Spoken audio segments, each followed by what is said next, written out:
We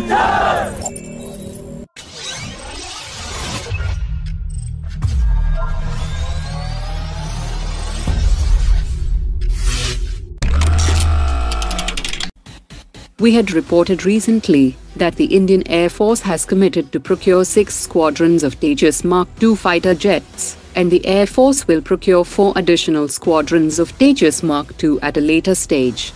The initial 106 Tejas Mark II fleet will be powered by American F-414 engines, but the additional batch of 72 units will be powered by a new indigenous engine generating 110 kN of thrust. India will soon sign an agreement to develop a 110 kN engine with a foreign partner for the AMCA Mark II program, from which a new engine derivative will be developed for the Tejas Mark II. An advanced airborne electronic attack variant of the Tejas Mark II might also be developed, that will need additional power from the engine, for which the Aeronautical Development Agency will need to wait till 2035 before the new engine is ready. Safran has quoted around $6 billion to jointly develop the 110 kN engine, and after clearing all ground and flight trials, the new engine will enter production by 2035. The new Uttam radar derivative that has been cleared for development for Su-30 fighter jet will have a higher transmit and receive module, and will be backed by a more powerful power supply, and will take advantage of the large nose cone of the Su-30 aircraft, that will give it an impressive track and search range. The Indian Air Force will depute 2 Su-30 aircraft to carry out development trials from 2024 onwards, along with other indigenous weapons systems as part of the Super Sukhoi upgrade program.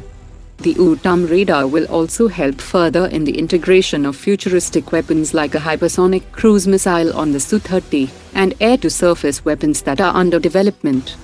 The Su-30 fleet will also get a more powerful HAL-built digital flight control computer with higher computing power, to help in the integration of more indigenous and Western-developed weapons. The Varunastra advanced heavyweight anti-submarine torpedo was test-fired in combat mode for the first time, to test the maximum endurance of the batteries at maximum speed, and it achieved a range of 20 km, thus meeting the mission requirements and objectives. The Varunastra has an operational range of 40 km, and as it is electrically propelled, increasing its speed in combat mode decreases its range to 20 km. The Varunastra has a speed of 74 km per hour, and it can operate at a maximum depth of 600 meters. Bharat Dynamics Limited has signed a production-cum-development partner contract for the VLSR SAM for Indian Navy, which means that Bharat Dynamics will be the sole production agency of VLSR SAM.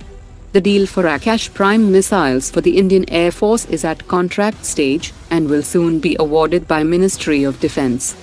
Bharat Dynamics has also established the manufacturing facility of Akash NG missiles. It is also expecting to sign a combined production order for 500 smart anti-airfield weapons from the Indian Air Force and Indian Navy. Bharat Dynamics has also received a project sanction order from Indian Navy for development and manufacturing of mobile target emulator, and a prototype is being developed currently. Israel Aerospace Industries has announced that it has been awarded a contract to supply DroneGuard ComJam systems to an Asian country.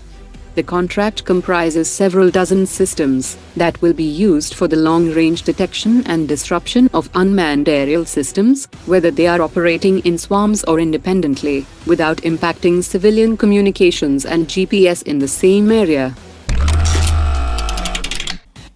Defense Minister Rajnath Singh has arrived on a 5-day visit to Mongolia, which is the first ever visit of an Indian defense minister to the country. He met his Mongolian counterpart and discussed ways to add further momentum to defense cooperation.